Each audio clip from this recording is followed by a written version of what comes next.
anak yang saya hormati pula. Terima kasih sebelumnya atas kehadiran Bapak Ibu guru semua dalam kegiatan saya yang akan menyampaikan beberapa hal terkaitan untuk tujuan kita bersama dalam mendidik peserta didik kita di SMP Negeri 4 Demak ini. Langsung saja saya mulai. Di sini saya memiliki materi yaitu mengenai para guru-guru hebat. Kita semua itu guru-guru hebat ya Bapak Ibu guru. Mas Doni juga guru hebat. Di sini kita itu guru semuanya. Bahkan kita di rumah juga guru untuk anak-anak kita. Nah, mari kita bersama belajar berkolaborasi, saling mendukung demi mewujudkan disiplin positif di sekolah kita tercinta. Pada kesempatan kali ini ada beberapa hal yang akan saya sampaikan, yaitu mengenai konsep utama budaya positif, di mana di dalamnya itu ada beberapa hal. Monggo Bu. Ada beberapa hal, yaitu yang pertama mengenai perubahan pembelajaran dengan paradigma baru yang sering kita dengar dengan istilah P5 atau profil pelajar Pancasila.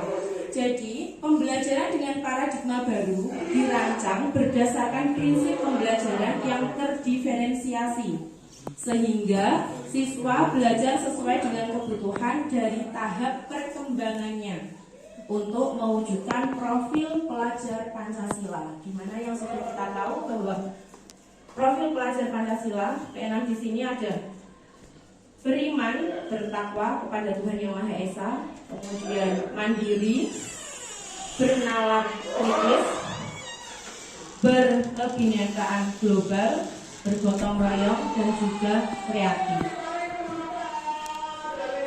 Selanjutnya, disiplin positif. Apa kok disiplin positif itu? Jadi dalam budaya kita, makna disiplin itu sendiri dimaknai dengan sesuatu yang dilakukan seseorang pada orang lain untuk mendapatkan kepatuhan. Di situ kita cenderung menghubungkannya disiplin itu dengan hal-hal yang ketidaknyamanan. Selanjutnya, sebagai pendidik, tujuan kita adalah menciptakan anak-anak yang memiliki disiplin diri, sehingga mereka bisa berperilaku dengan mengacu pada nilai-nilai kebajikan universal dan memiliki motivasi intrinsik, bukan lagi ekstrinsik. Sebelum masuk ke hal-hal berikutnya, kita harus tahu dulu kebutuhan dasar manusia itu sebetulnya apa. Kebutuhan dasar manusia itu yaitu ada bertahan hidup, kasih sayang, penguasaan, dan juga kesenangan. Nah, di sini ada motivasi perilaku manusia. Motivasi merupakan dorongan yang timbul pada diri seseorang secara sadar dan tidak sadar dengan melakukan suatu tindakan dengan tujuan tertentu. Jadi seseorang mempunyai motivasi itu ada dasarnya. Yang pertama, atau orang melakukan, atau misalkan siswa kita, berarti siswa kita itu beberapa, dia bisa melakukan disiplin diri di lingkungan sekolah. Itu ada motivasi dari diri mereka, yaitu beberapa bisa ada untuk menghindari ketidaknyamanan dan hukuman, seperti murid itu melakukan disiplin diri karena takut dihukum. Jadi hanya karena takut dihukum. Ini merupakan perilaku ekstrinsik, jadi dari luar faktornya. Kemudian untuk mendapatkan imbalan atau penghargaan dari orang lain, murid melakukan disiplin diri ini karena ia ingin mendapatkan imbalan. Ini merupakan motivasi ekstrinsik. Bisa jadi kalau misalkan tidak pernah alfa, nanti di akhir semester ada reward. Nah, berarti itu bisa jadi faktor ekstrinsik dia melakukan disiplin. Selanjutnya, menghargai nilai-nilai kebajikan diri sendiri. Ini baru yang berasal dari diri dia sendiri. Murid melakukan disiplin diri karena sadar akan nilai kebajikan dirinya.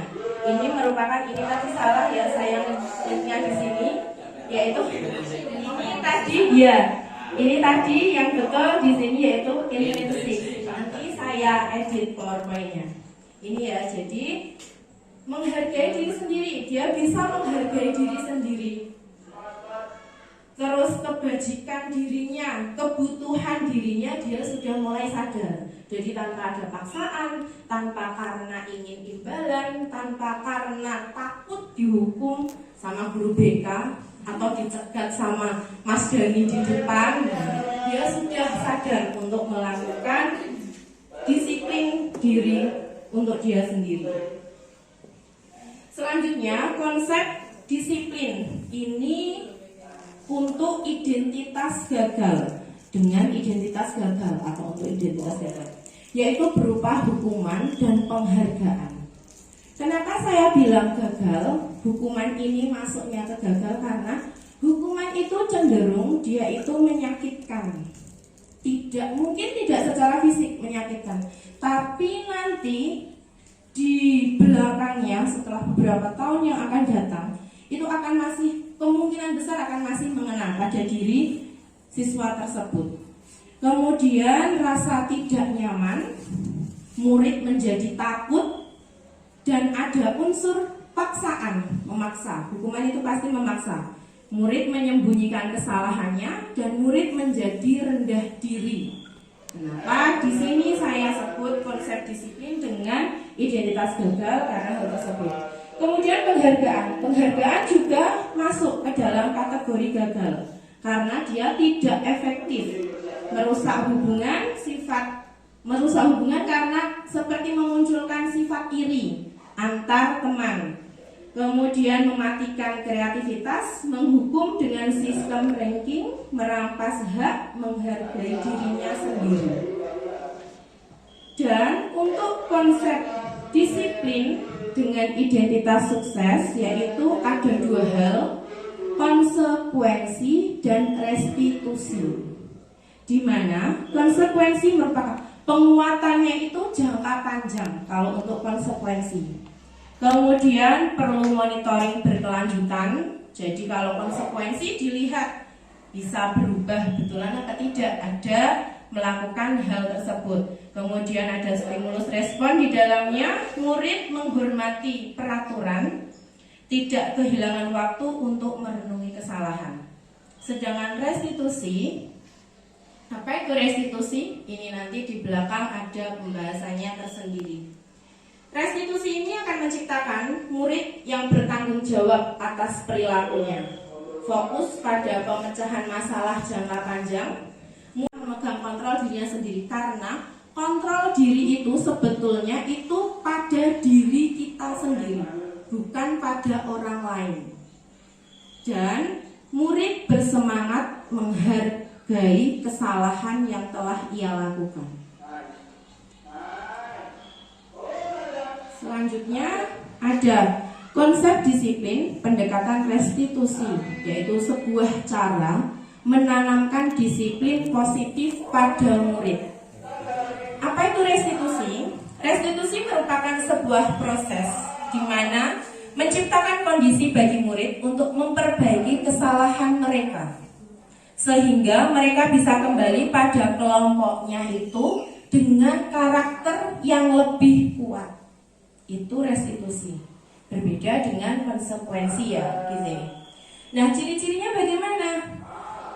Restitusi ini bukan menebus kesalahan, tetapi belajar demi kesalahan yang telah ia lakukan.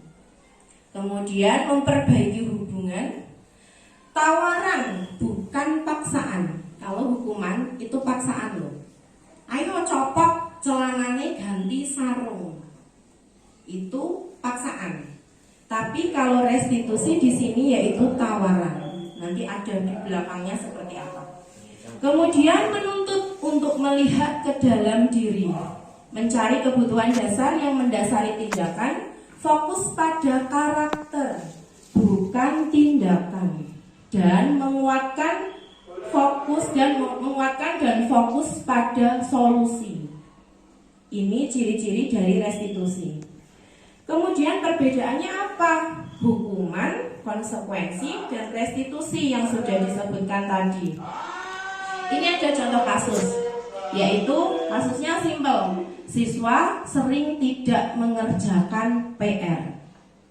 Perbedaannya dengan kita melakukan tanggapan kepada anak tersebut, jika berupa hukuman, yaitu guru menghukum siswa tersebut dengan hormat selama 10 menit di bawah tiang bendera, misalkan seperti itu. Atau guru marah menjadikan murid tersebut takut, itu hukuman. Ada fisik dan juga ada mungkin kena ke perasaan anak tersebut, itu hukuman. Sedangkan konsekuensi, contohnya guru memberikan nasihat untuk mengerjakan PR-nya saat istirahat. Sebuah konsekuensi. Guru tegas, siswa harus menghormati peraturan. Tegas, bukan marah ya. Kemudian yang terakhir yaitu restitusi. Guru menyampaikan keyakinan kelas atau keyakinan dirinya dari diri si anak tersebut dan membantu siswa menyelesaikan masalahnya. Guru terbuka dan siswa menghormati dirinya juga dan orang lain. Di sini berarti ada kalimat keyakinan kelas. Nah, berarti ono keyakinan kelas sebelumnya. Kok ono keyakinan kelas di sini? Bagaimana? Nah, itu ada keyakinan kelas. Nah, itu yang bisa nanti kita lakukan. Misalkan sebelum memulai pelajaran, besok kebetulan ini kan akhir semester tuh Bapak Ibu. Nanti di awal semester, misalkan kita sebagai wali kelas bisa, kita sebagai guru mapel juga bisa. Jadi sebelum kita menyampaikan tujuan pembelajaran, di awal sekali kita bisa mengajak anak-anak kita untuk membuat sebuah keyakinan kelas. Tata tertib sekolah. Tata tertib sekolah itu memakai seragam ini, memakai seragam ini, memakai seragam ini. Tetapi biasanya itu tidak tertulis konsekuensinya itu apa. Nah, kita ambil itu kecilnya saja dulu di kelas kita masing-masing, yaitu dengan membuat keyakinan kelas, kesepakatan kelas bersama anak-anak. Lalu selanjutnya, restitusi ini harus juga dia akan berjalan beriringan dengan yang namanya posisi kontrol. Jadi ada 5 posisi kontrol restitusi, yaitu yang pertama penghukum, pembuat rasa bersalah, teman, pemantau, dan manajer. Itu peran kita. Kita itu bisa menjadi penghukum, pembuat rasa bersalah, teman, pemantau, dan manajer. Nah, sekarang mau berada di posisi manakah kita jika kita menghadapi sebuah kasus pada anak didik kita? Nah, ini pilihannya. Contoh penerapan 5 posisi kontrol tersebut. Contohnya di sini ada sebuah kasus. Siswa tidak memakai atribut lengkap saat upacara bendera.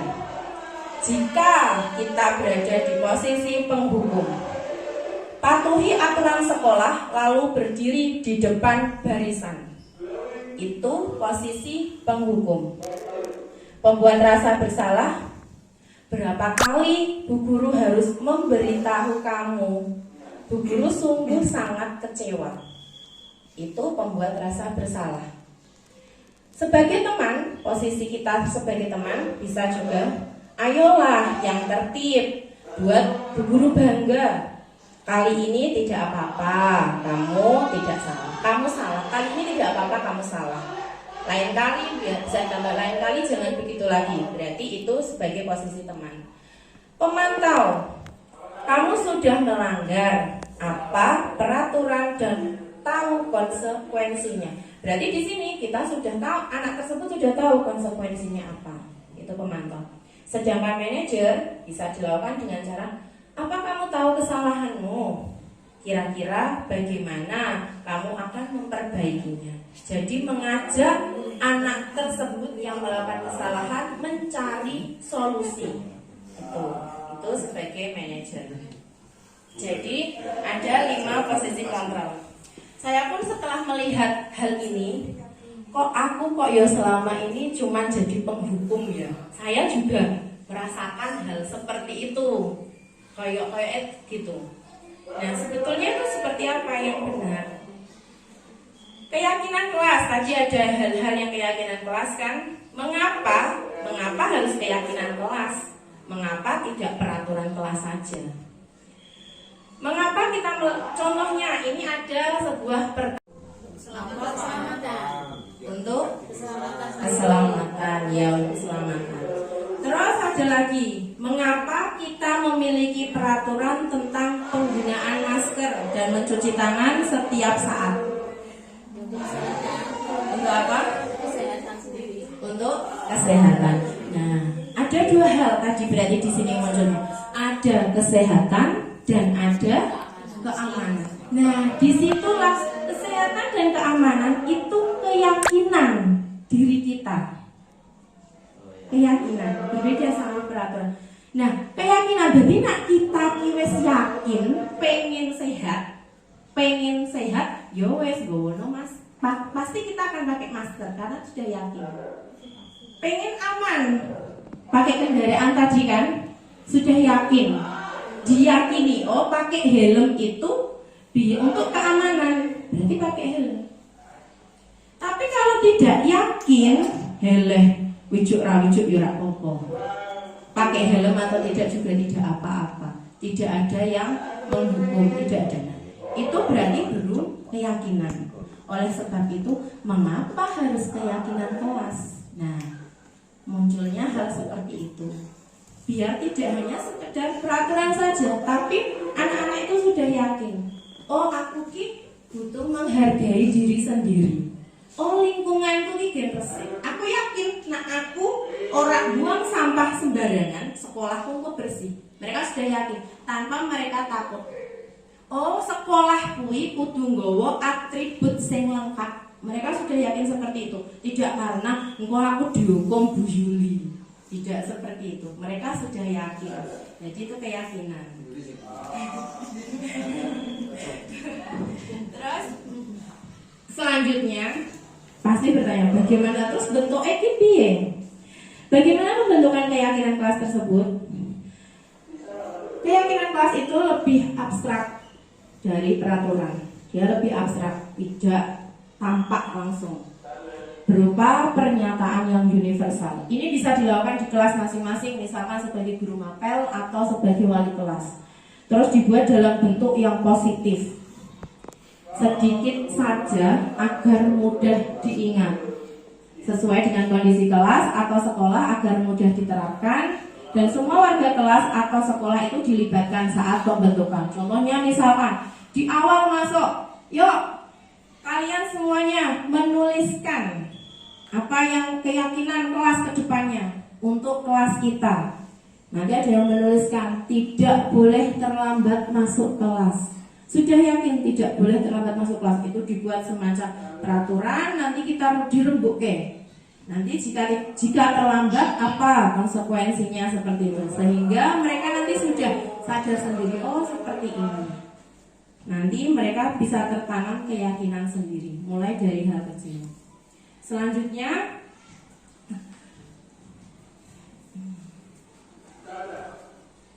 kembali ke restitusi tadi. Setelah keyakinan kita ini di sini restitusi tadi itu ada semacam segitiga restitusi. Jadi dalam menyelesaikan kasus, selain kita memposisikan diri, memilih tadi 5 posisi diri, mau jadi apa, itu juga harus diiringi dengan segitiga restitusi. Melalui cara segitiga restitusi ini ada menstabilkan identitas, validasi tindakan yang salah, menanyakan keyakinan. menstabilkan identitas. Kita semua akan melakukan hal terbaik yang bisa kita lakukan.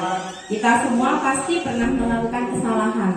Jadi anak tersebut datang pada kita, misalnya kita panggil, ditanya, "Nak, tahu kita panggil ke sini?" Misalkan dia panggil saya. Nah, itu menanyakan keyakinan. Terus kita dengan halus, bisa dengan halus, "Tidak apa-apa. Semua orang itu pasti pernah melakukan kesalahan. Tetapi bagaimana caranya untuk memperbaiki kesalahan tersebut?" Nah, nanti masuk ke validasi tindakan yang salah. Semua perilaku itu memiliki alasan. Kita memahami sehingga anak merasa dipahami. Jadi ditanyakan, "Kok iso ngono piye?" Itu masuk ke validasi tindakan yang salah. Selanjutnya menanyakan keyakinan. Kita semua memiliki motivasi internal, keyakinan. Terus nak bar kuwi sesuk meh kepiye meneh? Hal-hal seperti itu bisa ditanyakan di restitusi, segitiga restitusi dengan 3 tahapan ini. Nah, jadi dalam praktik segitiga restitusi, seorang guru dapat mengambil posisi kontrol yang tepat. Apakah sebagai teman, penghukum, pembuat orang merasa bersalah, pemantau, atau bahkan sebagai manajer. Untuk menumbuhkan budaya positif, posisi yang paling ideal, posisi kontrol sebagai teman, pemantau, dan manajer. Ketiga posisi ini membantu siswa untuk dapat menyuarakan hak dan keinginannya. Siswa dapat melakukan diskusi bersama guru untuk menemukan solusi terbaik dari permasalahannya. Menurut saya ini adalah suatu praktek baik. Ketika tahu tentang segitiga restitusi ini sebagai alternatif dalam pemecahan masalah dan sifatnya sangat fleksibel untuk diterapkan di lingkungan apapun. Langkah awal yang baik jika kita sebagai guru mau dan mampu menerapkan praktik segitiga restitusi ini dalam upaya menumbuhkan budaya positif di sekolah kita. Jadi intinya itu budaya positif biar tertanam dalam sekolah kita. Nah, sampai sini ada mungkin yang mau ditanyakan Bapak Ibu atau langsung disebut terus.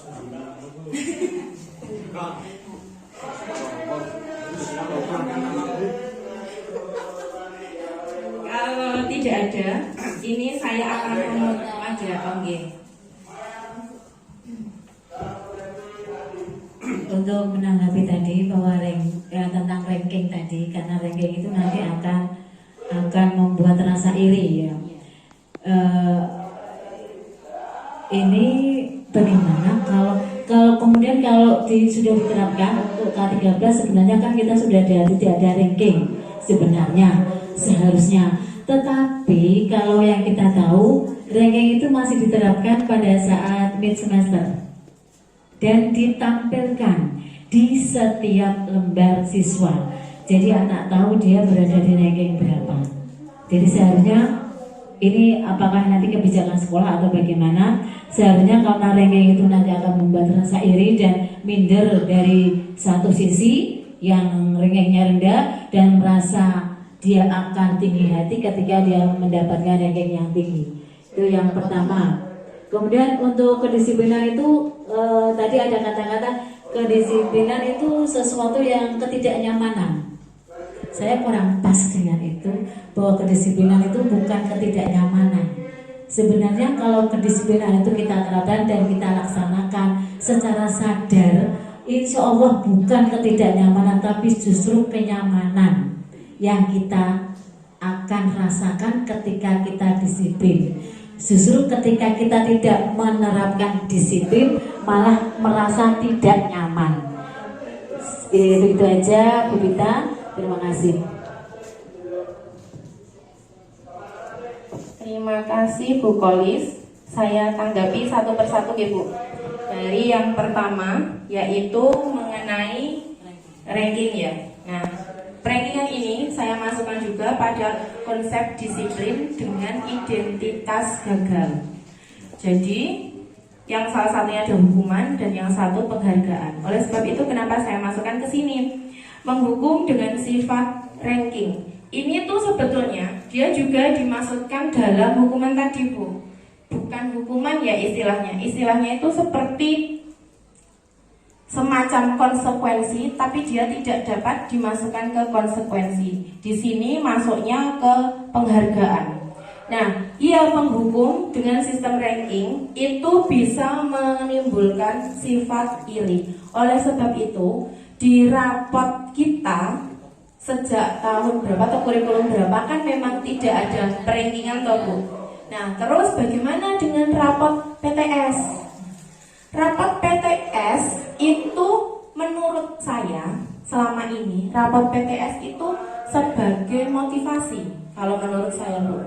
Karena apa? Karena pada rapot nanti portofolio yang rapot keseluruhan untuk kenaikan kelas, bahkan rapot untuk nanti dia digunakan mendaftar sekolah lain, rapot PTS itu tidak digunakan, tidak ditampilkan, bahkan tidak ditayangkan. Kalaupun misalkan rapot PTS ada anak yang bilang rapot PTS-nya hilang, Bu, bagaimana? Yo tidak apa-apa. Karena rapot PTS itu kalau menurut saya itu hanya sebagai motivasi untuk nanti dalam semester tersebut ini loh lagi berjalan separuh kamu dapatnya sekian. Jadi itu tidak masuk ke dalam jenis lanjutan gitu loh, Bu. Itu hanya semacam motivasi seperti itu. Bagaimana? Pribon? Tapi berarti tidak sesuai dengan konsep Bu Pita tadi. Yang apa, Bu? Bahwa ranking itu akan sesuatu yang gagal. Dan tapi kenapa kita harus menerapkan sesuatu yang gagal? Kan begitu. Berarti kan gagal atau berarti ketika kita menerapkan ranking itu gagal. Jadi kalau kita menerapkan sesuatu yang gagal, kenapa kita harus menerapkan kan gitu? Ini kalau untuk kenapa itu diterapkan, ini nanti kembali lagi ke sekolah masing-masing, Bu.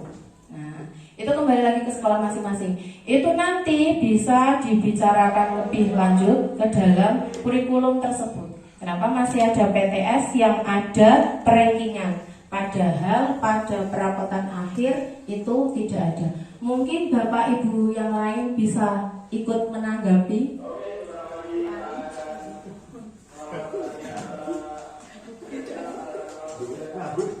Tenanan gitu. Saya semula kita ini.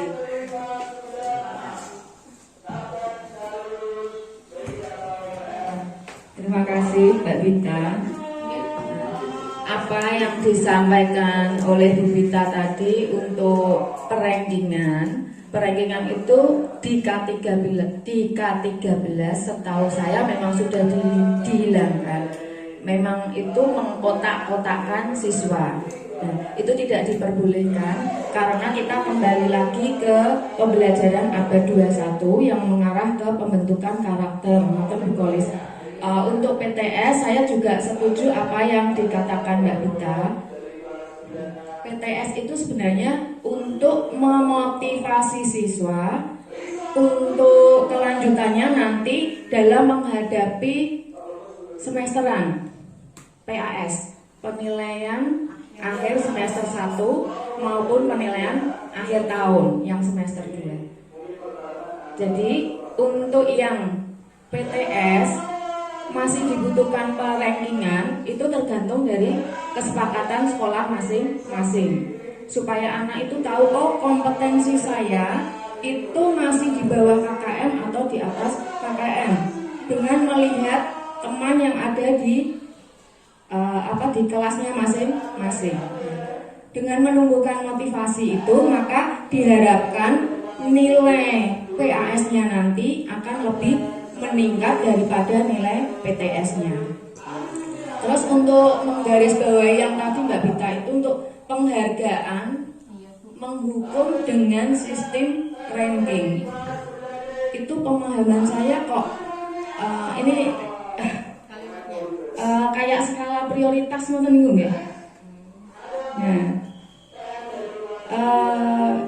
kesalahan atau yang tata tertib yang dilanggar oleh siswa itu kemungkinan kan berbeda-beda, tergantung ringan beratnya. Jadi kalau melanggar, mungkin yang dimaksud penghargaan yang seperti itu. Terima kasih. Terima kasih Bu Ari, Bu Kolis. Nggih Bu. Nah, tadi yang di akhir nggih kali Bu Ari. Kesalahannya sesuai dengan kalimatnya, sesuai dengan apa yang dilakukan harus sama. Nah, oleh sebab itu Bu, makanya kalau selama ini kan kita kan ada peraturan toh. Peraturan itu di belakangnya itu tidak ada jika melanggar tidak menggunakan atribut mau dilakukan apa-apa maka apa itu tidak ada loh. Atau saya yang tidak tahu nggih? Anu nggak Mas Deni? Ada. Oh ada. Berarti saya yang kurang tahu. Itu ya semacam itu Bu. Jadi nanti jika ini apa, jika melakukan ini apa, mungkin bisa dimunculkan itu di kanan. Kemudian untuk yang hubungannya sama ranking tadi Bu, saya sedikit lagi kembali. Ini kenapa di sini itu ada kalimat seperti ini? Karena ini tuh kayak semacam perubahan dari kurikulum 13 menuju ke kurikulum merdeka. Nah, ini kita masih sedikit menyoroti tentang yang K13 melangkah ke kurikulum merdeka, di mana kurikulum merdeka itu tidak ada KKM, ya kan? Tidak ada KKM dan juga tidak ada rankingan. Maka sebab itu kenapa sistem ranking ini masuk di penghargaan yang gagal itu.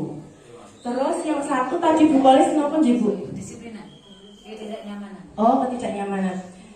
Kenapa disiplin ini tidak nyamanan? Itu bukan menuju ke kita yang mau menerapkan disiplin. Kalimat saya di situ ketidaknyamanan itu menurut pandangan siswa. Jadi dia itu mau melakukan disiplin tapi rasanya tidak nyaman.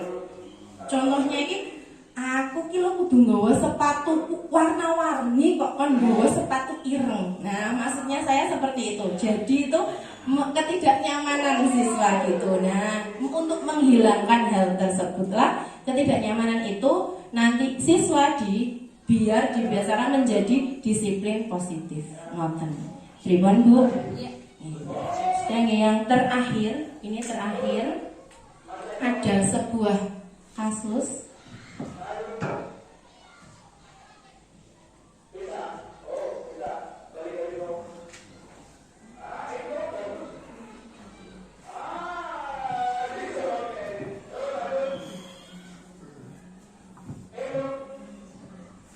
Ini ada sebuah kasus contoh penerapan segitiga, salah tulisnya ya. Penerapan segitiga restitusi dengan posisi kontrol sebagai manajer. Anto dan Dino sedang bermain bersama di lapangan basket dan tiba-tiba terlibat dalam sebuah perkelahian adu mulut. Dino pun menjadi emosi dan mengadakan kontak fisik, menarik kemeja Anto dengan kasar sampai 3 kancingnya terlepas. Pada saat itu, guru piket langsung melerai mereka dan membawa mereka ke ruang kepala sekolah. Ibu kepala sekolah, Ibu Suti, menanyakan Dino tentang keyakinan sekolah yang telah disepakati. Ibu Suti melanjutkan bertanya, apakah Dino bersedia memperbaiki kesalahan yang telah dilakukan terhadap Anto? Dino pun mengangguk. Kemudian Ibu Suti balik bertanya kepada Anto, hal apa yang bisa dilakukan Dino untuk memperbaiki masalah? Anto menjawab, saya perlu kancing saya diperbaiki Pak Bu. Ibu saya akan sangat marah kalau melihat kancing baju saya sampai copot 3 kancing begini. Ibu Suti pun kembali bertanya ke Dino, apakah yang akan dia lakukan untuk menggantikan 3 kancing Anto yang terlepas? Dino berpikir sejenak, namun menjawab, wah gak tahu Bu, saya lem kembali mungkin ya Bu. Ibu Suti berpikir sebentar dan menanggapi, kalau dilem akan mudah terlepas kembali Dino. Bagaimana kalau kamu menjahit saja? Bersediakah kamu? Dino tampak ragu-ragu dan menanggapi, menjahit? Mana saya tahu bagaimana menjahit Bu. Ibu Suti meneruskan, apakah kamu bersedia belajar menjahit? Dino berpikir sejenak, memandang ke meja Anto dan menanggapi, "Yang mengajari saya siapa, Bu?" Dengan cepat Ibu Surti menjawab, "Pak Irfan, guru tata busana." Dino kembali diam sejenak, memandang ke meja Anto yang tanpa kancing. Akhirnya Anto mengangguk, tanda menyetujui, dan sepanjang siang itu Anto belajar menjahit dan memperbaiki kemeja Anto. Dino belajar menjahit. Mohon maaf damele kali ngantuk. Akhirnya Dino belajar menjahit dan memperbaiki kemeja Anto. Terakhir kali terlihat kedua anak laki-laki tersebut, Anto dan Dino, pada jam pulang sekolah. Mereka sudah berkecengkrama dan bersendau gurau kembali. Itu contoh posisi kontrol sebagai manajer dengan menerapkan segitiga restitusi. Dengan penerapan program disiplin positif, hendaknya guru memiliki standar kepribadian, profesional dan sosial yang baik, di mana guru mampu berefleksi pada posisi kontrolnya saat ini. Bagaimana perjalanan dirinya sebagai seorang among, posisi manajer yang menuntun murid-muridnya menjadi insan yang mandiri, merdeka, dan bertanggung jawab. Mandiri, merdeka, dan bertanggung jawab. Semoga belajar hari ini membawa manfaat sehingga dapat mewujudkan pelajar berprofil Pancasila. Salam merdeka belajar. Terima kasih. Wassalamualaikum warahmatullahi wabarakatuh.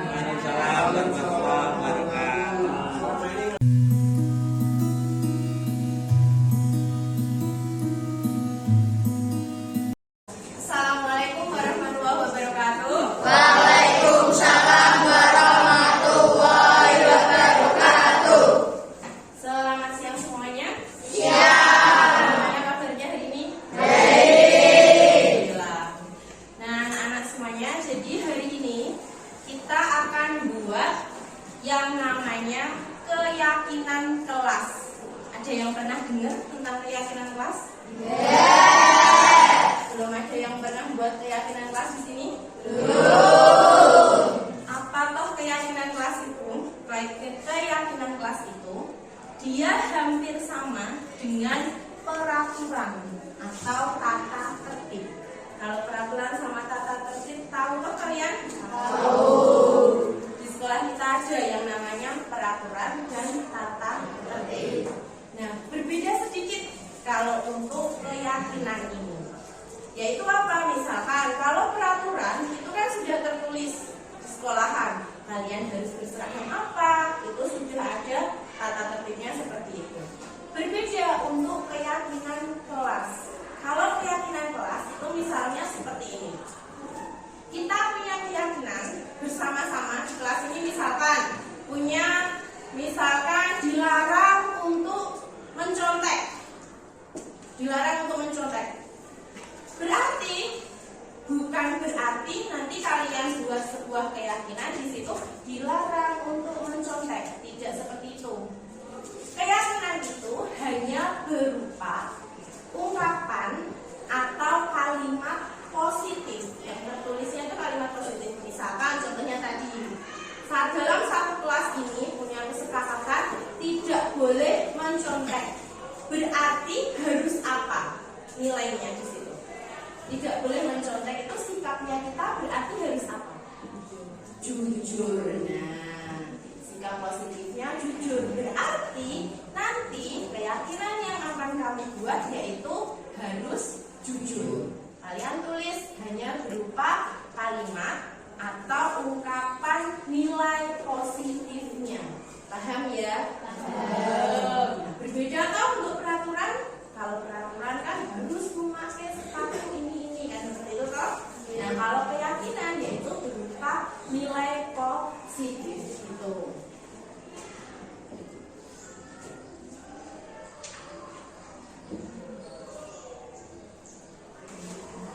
Keyakinan ini nanti yang sudah kalian buat itu nanti kan buat apa? Itu nanti akan jadi sebuah kesepakatan di dalam kelas kalian. Jadi misalkan tadi Tadi harus jujur kan? Tidak perlu ditulis harus jujur, berarti jujur. Keyakinan kelas kalian yaitu jujur. Selain itu misalkan, pengen nggak sih kelas kalian itu setiap harinya selalu bersih? Pengen. Kalau pengen kelasnya bersih, berarti harus bagaimana? Tidak boleh buang sampah sembarangan. Terus harus rajin piket. Tidak boleh tidak piket. Rajin bersih-bersih. Nah, nggak boleh ditulisnya itu harus piket atau tidak boleh buang sampah sembarangan. Kalimatnya tidak boleh seperti itu. Tapi kalimatnya yang tepat apa nilai positifnya? Keyakinan kelasnya bisa disiplin. Selain itu menjaga kebersihan. Itu seperti itu. Sudah paham belum? Paham? Untuk keyakinan. Nah, ini sekarang Bu Vita bagikan kertas warna-warni. Nanti kalian tulis satu saja, satu tok nilai positif yang ingin kalian jadikan sebuah keyakinan kelas. Satu saja. Siap? Oke, saya bagikan satu-satu ya. Ini bisa nempel, jadi nanti tulisnya yang tidak nempel.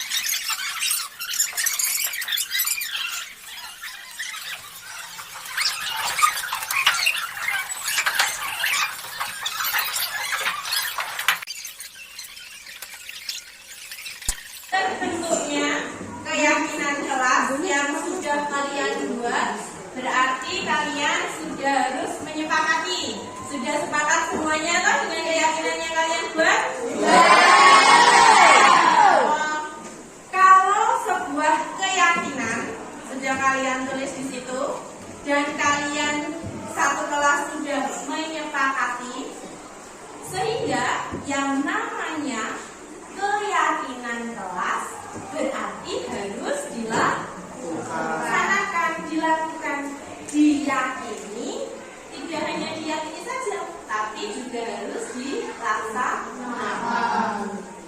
Dengan adanya keyakinan ini dan agar kalian dapat meyakini keyakinan kelas yang sudah kalian buat, untuk itu agar dapat terlaksana dan betul-betul sebagai kesepakatan keyakinan yang sudah kalian sepakati, adanya kesepakatan biasanya kan ditandai dengan apa saja?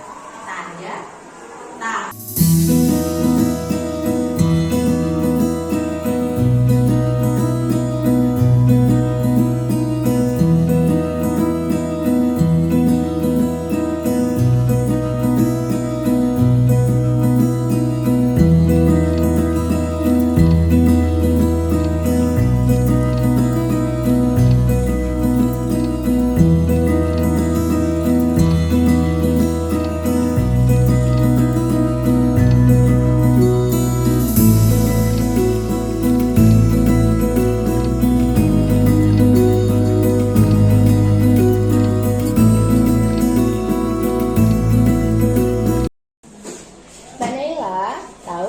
Ibu Vita panggil sendiri ke ruangan ini?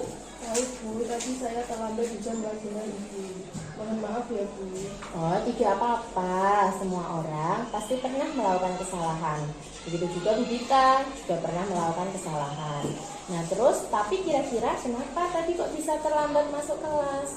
Saya tadi keasikan ngobrol di kantin Bu. Saya tidak mendengar bel. Keasikan ngobrol ya. Tadi terlambatnya berapa menit? 15 menit Bu. 15 menit. Padahal kita tadi masuknya jam setengah 10. Mbak Naila masuknya jam 10 kurang 15 karena keasikan ngobrol. Padahal dulu Mbak Naila itu pernah cerita sama Bu Vita kalau pengen jadi orang yang sukses. Nah, salah satu kunci orang sukses itu disiplin, Nak. Disiplin waktu, menghargai diri sendiri. Dari kejadian ini, kira-kira ke depannya Mbak Naila mau bagaimana?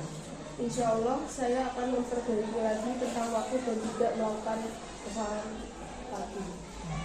Ya udah. Nah, jadi besok lagi lebih disiplin lagi ya, lebih menghargai waktu, jangan terlambat lagi masuk ke kelas. Oke, terima kasih ya nak. Ya Bu, mohon maaf ya Bu. Iya nak, tidak apa-apa. Kita tahu kenapa ibu panggil sendiri ke ruangan ini? Kenapa Bu? Tadi ibu itu melihat Mbak Siva itu membuang botol minuman tidak pada tempatnya. Maaf Bu. Apa nak? Setiap orang pasti pernah melakukan kesalahan. Kita juga seperti itu. Nah, tapi yang pengen ibu tahu kenapa Mbak Siva membuang botol bekas tersebut tidak pada tempat sampah. Tadi saya buru-buru, soalnya di kelas saya sudah ada gurunya Bu. Maksudnya berarti tidak melihat posisi tempat sampah di sampingnya. Padahal Mbak Siva kan tahu sekolah kita itu sekolah Adiwiyata, di mana sekolah kita itu peduli sekali sama yang namanya kebersihan, ya kan? Nah untuk itu kedepannya mau bagaimana? Saya akan lebih menjaga diri dan menjaga kebersihan. Jadi besok bisa ya untuk lebih menjaga kebersihan lagi, peduli pada diri sendiri. Karena dengan kita menjaga kebersihan, selain kita menghargai diri kita sendiri, kita juga dapat menyelamatkan ataupun menghargai orang-orang yang ada di sekitar kita lagi. Iya Bu, maaf sekali lagi ya Bu. Iya, tidak apa-apa. Terima kasih ya nak. Besok lebih menjaga kebersihan lagi.